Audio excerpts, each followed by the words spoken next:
안녕하세요. 김성학 변호사입니다. 저는 대한변호사협회 공식인증 제주 형사전문변호사이자 제주지방법원 재판부별 국선변호사, 제주지방법원 논스톱 국선변호사를 역임하면서 수많은 교통사고 형사사건의 변론을 성공적으로 수행해왔으며 현재 다수의 교통사고 형사사건을 수임하여 변론하고 있습니다. 예상치 못한 순간 발생하는 교통사고는 운전자와 피해자 모두에게 정신적, 물질적 피해를 안겨줍니다. 특히 형사처벌 대상이 되는 교통사고라면 운전자는 형사기록, 벌금, 심지어는 실형까지 걱정해야 하는 상황에 처할 수 있습니다. 이러한 상황에서 가장 중요한 대응 방법 중 하나가 바로 피해자와의 합의입니다. 형사합의는 피해자와 원만히 분쟁을 종결하고 재판에서 감형 또는 불기소 처분을 받을 수 있는 매우 중요한 절차입니다.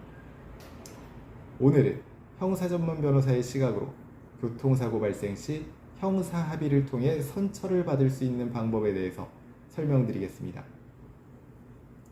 단순한 접촉사고라면 민사상 손해배상으로 종결될 수 있지만 다음과 같은 경우에는 형사처벌이 병행됩니다. 부상, 사망 등 인명피해가 발생한 경우, 중앙선 침범, 신호위반, 음주운전, 제한속도 초과 등 중과실로 인한 사고가 발생한 경우, 그리고 도주치상 또는 도주치사와 같이 뺑소니 사고의 경우, 그리고 무보험 차량 운전을 한 경우, 어린이 보호구역 내 사고를 일으킨 경우 등이 형사처벌의 대상이 될 수 있습니다. 이러한 경우 운전자는 경찰 조사를 거쳐 검찰 송치, 기소, 재판 등의 형사재판 절차를 겪게 되며 그 과정에서 피해자와의 형사합의 여부는 판결에 중대한 영향을 미칩니다. 형사합의는 피해자에게 손해를 배상하고 용서를 받는 절차로 다음과 같은 효과를 기대할 수 있습니다. 기소유예 또는 혐의 없음 처분 등 불기소 처분 가능성을 증가시킬 수 있고 재판에서 벌금형 또는 집행유예 등으로 감형될 가능성을 높여줍니다.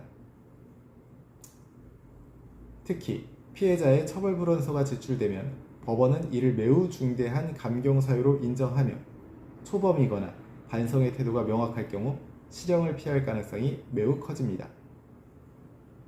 형사합의는 다음과 같은 과정을 통해 진행됩니다.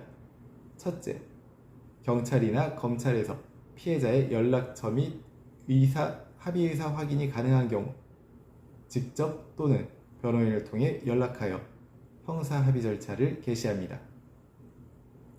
다음으로 피해자의 치료비, 위자료, 정신적 손해 등을 종합적으로 고려하여 합의금 조건을 제한합니다.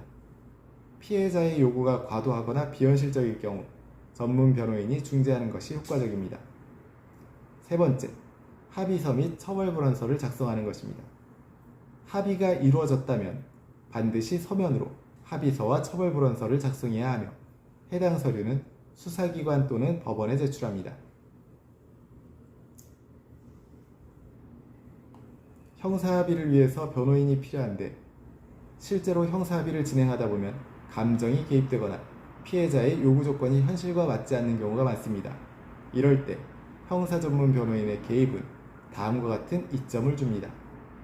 감정적 대입 없이 법률적이고 중립적인 소통이 가능하며 합의금의 적정 수준을 조율할 수 있습니다.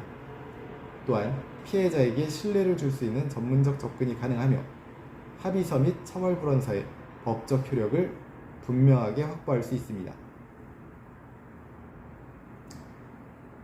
현재 교통사고 형사합의에 대한 법률적 도움이 필요하시다면 언제든지 제주 교통사고 변호사 김성학 법률사무소를 찾아주시면 신속, 정확한 해법을 제시해드리겠습니다. 조금이나마 도움이 되셨으면 합니다. 여러분의 권리를 지키고 언제나 신속하고 정확한 해법을 제시해드리는 김성학 변호사입니다. 감사합니다.